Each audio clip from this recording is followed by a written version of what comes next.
We're going to take you back to the University of South Africa's main campus in Pretoria, where the first session of the National Dialogue does kick off today. Iman Rappetti joining us live from there. Things set to start in earnest today, setting the agenda. Going to be very important and ensuring that it is inclusive. Good morning, Iman. Good morning, Arabile. We're showing you a bunch of empty seats right now, but 1,071 delegates expected to converge here inside the Winnie Madikizela Mandela building at UNISA. This is the plenary hall, and I wanted to show our viewers and always keep you close to exactly what we're seeing. This is one of the plenary halls where discussions will be taking place.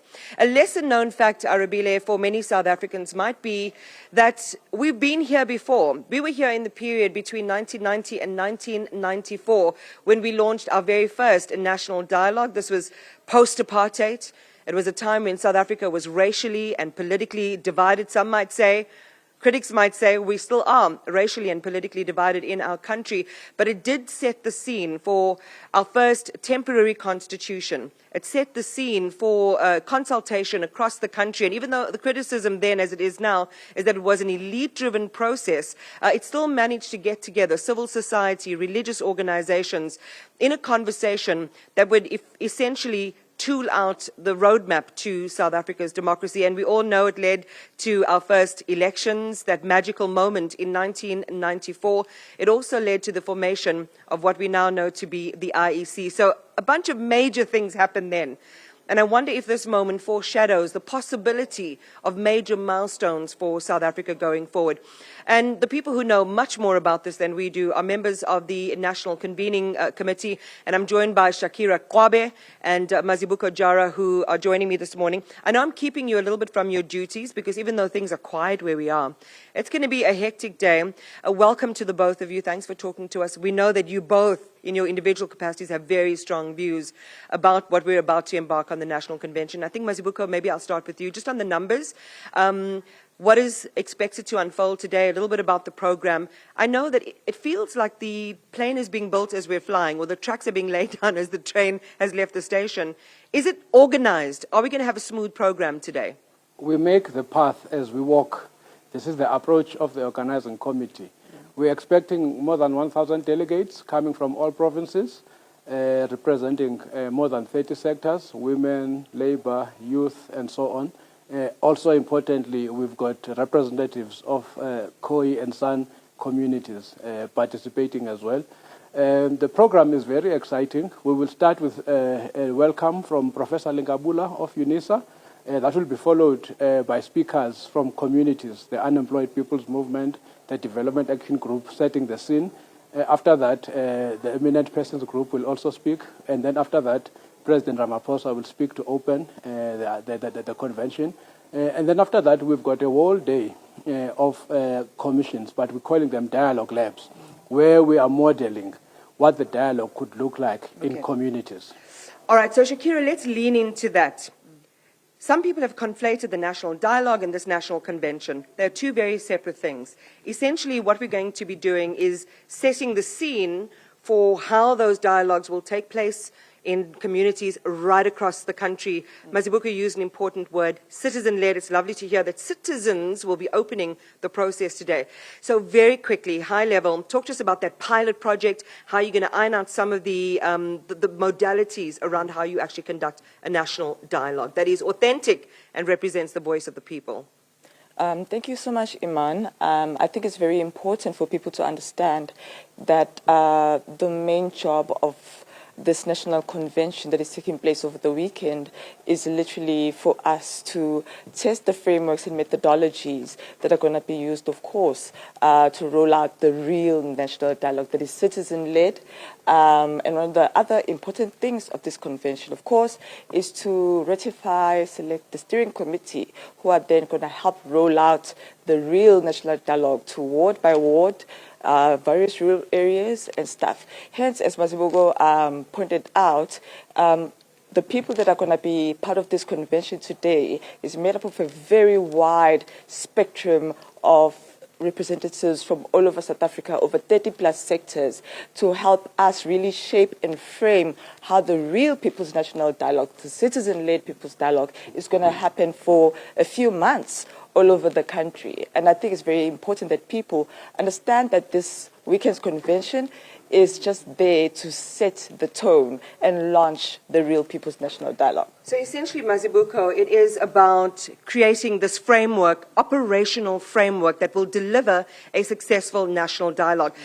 So my understanding also is that people can decide how they want to have the national dialogue in their particular ward. So just bring us back down to the ground. For people listening and watching, what does it look like? How do I get involved? There are 4,300 wards in this country. Each of those wards will have at least 3 dialogues between now and the second national convention. In addition to that, we are planning for at least 1,000 sectoral dialogues across the country, from district to province to national. The important thing is that all of those dialogues must register on the National Dialogue website, so that what happens at the local level can get communicated, can be shared with the nation as a whole, and help contribute to what will eventually emerge as a people's compact, a people's agreement to change South Africa for the better. Yeah, but Shakira, how do the grannies in places like Pietermaritzburg and elsewhere get involved? If you're talking about website registering, what? I don't understand. I mean, absolutely everyone is going to definitely get involved. People can really organize themselves. Besides, of course, the website, which works both online and offline.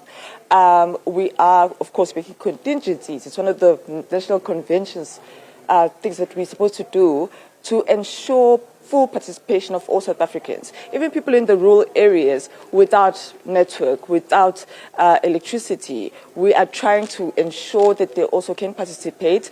The grannies of Matabeleland can participate. There will be, of course, measures taken to ensure full participation of those people without relying too heavily maybe on technology. But technology is just there to really help the process and capture as much insights from everybody in the country to ensure that they can inform, of course, the larger national compact that Mazibuko referred to. All right, so that was Shakira, Qwabe and Mazibuko, Jara. They're on the commission, on the planning committee, essentially, that's going to deliver and has been responsible for delivering what we are here today to witness. I'm going to bring in very shortly the spokesperson for the National Convention, and this is Reverend Nevhutalu, and I'm also going to bring in esteemed scholar and researcher as well as activist, Prof. Nomboniso Gasa as well. Good morning to the pair of you, and thanks so much for being with us. Reverend, I'm going to come to you in a moment because I want to talk about some of the schisms and divisions, but I was overhearing a conversation, Nomboniso, that you were having with some of our guests this morning around how do we really get into the South African story and understand ourselves through the experience, the lived experience of everyday South Africans, and how does that make its way into this national dialogue? How do their will find expression in what's expected to unfold? Good morning. I think that actually this is at the core of what this national dialogue should be about. Voices like myself and others who are often heard perhaps should be talking less, and we should ensure that we go to South Africans wherever they are, especially those people that are not often heard, because listening to them, learning from them, and being in engaged dialogue with them is going to help us both understand their lives, their lived experience, but also how we can plan better when we think about developing a path forward as a nation. You're a member of the Eminent Persons Group, and there's been a lot said about things like how much is this all costing us? Couldn't we have put the money, the 700 million rand, to better use elsewhere? And I know that you face those criticisms head-on directly as well. How do you reassure South Africans that this money is going to be well spent? This is a project that is worth investing in, especially at this juncture in South Africa. I made the analogy between 1990 and 1994, a time of racial and political division in our country. Some might say we're echoing that period right now in South Africa. How is this going to deliver something that changes our outlook and our outcomes? The only way that the national dialogue can deliver something different is first and foremost if we ensure that people's voices, the voices that are not often heard, the voices that are not seen in these platforms, the voices that sometimes are forced to take to the streets, that they are heard here, that we don't only listen to them as they describe their hardships, as they describe their lived experiences, but we have the humility to ask them what they think the solutions should be. That's the only way that we can guarantee that we are going to have a national dialogue that is meaningful in this country. Reverend Nevhutalu, thanks again also for joining us. I know that both of you have a really busy day because you've got lots of responsibilities here. One of the things has been the divisions, the pulling out of legacy organizations. I mean, these are prominent organizations. I don't have to rename all of them in South Africa. How do you buy consensus at this stage? How do you buy-in? The theme of the convention and the dialogue is uniting voices, shaping. It's quite unfortunate that at this stage some people have pulled out, but I need to indicate that the foundations which are being spoken about mostly did not pull out of the dialogues. They said they were pulling out of the convention and of the preparatory committee. So we're quite excited that they will be part of the dialogue. The eminent persons. Can you share how, though, and I'm so sorry to interrupt, Reverend, I apologize. The reason I'm asking that is because you're selecting a steering committee. I mean, this is an important part of the process to be a part of. Yes. I didn't get what you said I must share, how that's going to be. All I was saying was that they are going to be part of the dialogue process. Remember that the dialogue is for citizens, ordinary South Africans. And we do have a large group of eminent persons group, people whose one of their responsibility would be to ensure that they are ambassadors of the dialogues, and not only ambassadors, but that they actually mobilize South Africans across, and even those people who at the moment are skeptical about it, we hope that they are going to be engaged and come in so that we can really shape our country together. That seems to have touched a nerve, Prof. Gasa. Go ahead. You know, look, the Eminent Persons Group has started to engage with the legacy foundations, for example. We do not want to downplay the crisis of the foundations pulling out. It's important that they come back. It's important that part of our workers' Eminent Persons Group is to heal the rift and ensure that the leadership of the foundations and the leadership of government and all these processes, that we can find each other. Has the rift been bigger than has been reported? I mean, as Reverend Nevhutalu is saying, it was about the timing, the rush to have this particular moment, and you're hoping to re-engage later. Is it deeper than that? And what is this healing you're talking about, Nomboniso? Well, first and foremost, obviously, the fact that people have pulled out, the fact that the PTT pulled out is a serious concern. The fact that people feel that there's no space for them in the National Convention because it's been done, it's been rushed. So we have to engage in those kinds of conversations. In terms of the steering committee and finalizing the steering committee, the view of the Eminent Persons Group, which has been accepted by the Conference Organizing Committee, is that the steering committee cannot be finalized here, that there has to be a mechanism that leaves room for people from the from the legacy foundations to participate. But most importantly, any other South African entities and organizations that have not been included. So we look at the steering committee that will emerge as a living dynamic process. So it's not going to be only the organizations that are here.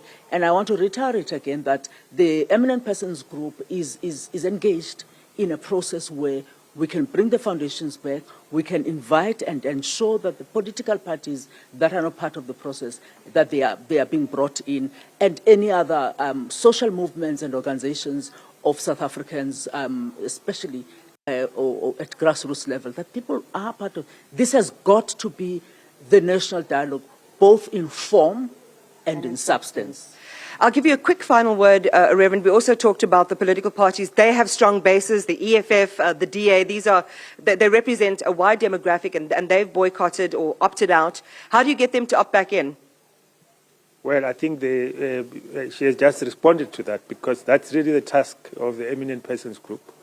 We, as the organizing committee, we are responsible for organizing the first convention, which I believe we have done so amidst all the difficulties. And as you can see, it's all systems go.